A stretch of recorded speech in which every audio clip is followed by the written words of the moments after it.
Israel will appeal against the International Criminal Court's arrest warrants for Prime Minister Benjamin Netanyahu and former Defense Minister Yoav Gallant. Israel's Prime Minister's office in a statement said that it had informed the ICC of its intention to appeal to the court along with demand to delay implementation of the arrest warrants. The ICC issued arrest warrants last Thursday for Netanyahu, his former defense chief and Hamas military leader Ibrahim al-Masri for alleged war crimes and crimes against humanity in the Gaza conflict. ICC spokesperson Fadi Abdallah meanwhile told journalists that if requests for an appeal were submitted, it would be up to the judges to decide. The court's rules allow for the UN Security Council to adopt a resolution that would pause or defer an investigation or a prosecution for a year, with the possibility of renewing that annually.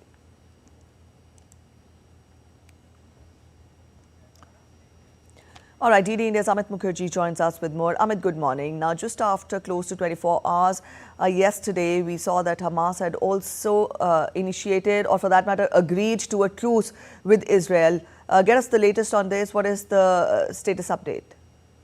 That's right, Preeti. In fact, Hamas has been very, very emphatic in sending out signals that they are ready for a ceasefire.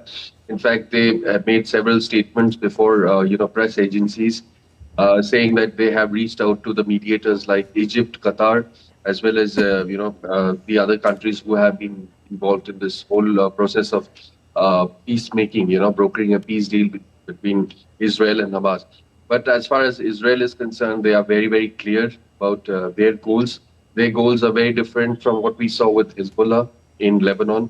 They are very, very clear. In fact, they categorically stated that, Benjamin Netanyahu has been saying that eradication of Hamas is the ultimate goal, and also the release of the 101 hostages, which are still in captivity. They are under, in various places in Gaza. They are under the control of Hamas operatives right now. So the release of these hostages, as well as elimination, total eradication of Hamas is the ultimate goal. And they have also declined for any sort of a peace agreement as of now.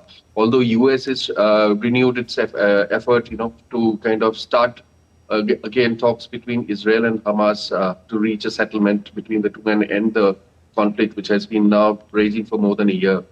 But as far as Israel is concerned, they are treating Lebanon, the ceasefire with Hezbollah and the conflict with Hamas as two different subjects completely. Preeti? All right, Amit, also when we talk of the truce between Hezbollah and Israel, this was intended to facilitate the return of the people on both sides displaced by the conflict. Get us more into how is it being executed? What ground inputs are you picking up? See, Preeti, basically this agreement is between the government of Lebanon and the government of Israel, the two legitimate entities which are involved out there.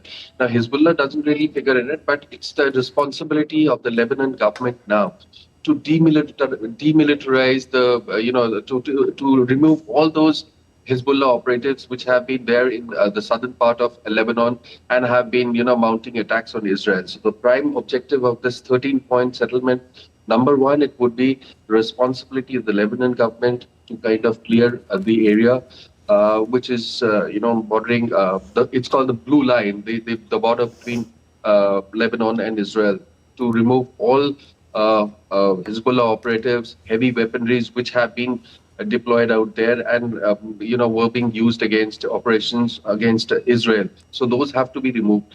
And also, I would like to tell you that this is very similar to the agreement which was reached in 2006, where a similar war between Israel and, again, Hezbollah had, were going on. In 2006 it ended, and the UN resolution, which is referred to as the 1701 resolution, it also called for a similar sort of removal of Hezbollah operatives, ensuring that they do not, have all those, launch pads which they have been using against Israel.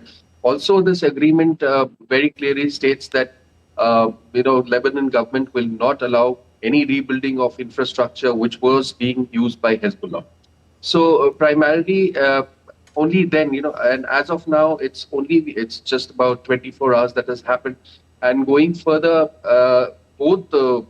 Israel has also said that it will not withdraw its troops as of now, and it will only happen slowly when residents are again, they are able to get back to their homes. As you correctly mentioned, about 1 million people, 1 million people have been displaced because of this war in Lebanon, as well as about 60,000 Israelis who have been displaced from northern Israel because of this ongoing war or conflict between Hezbollah and Israel. Preeti?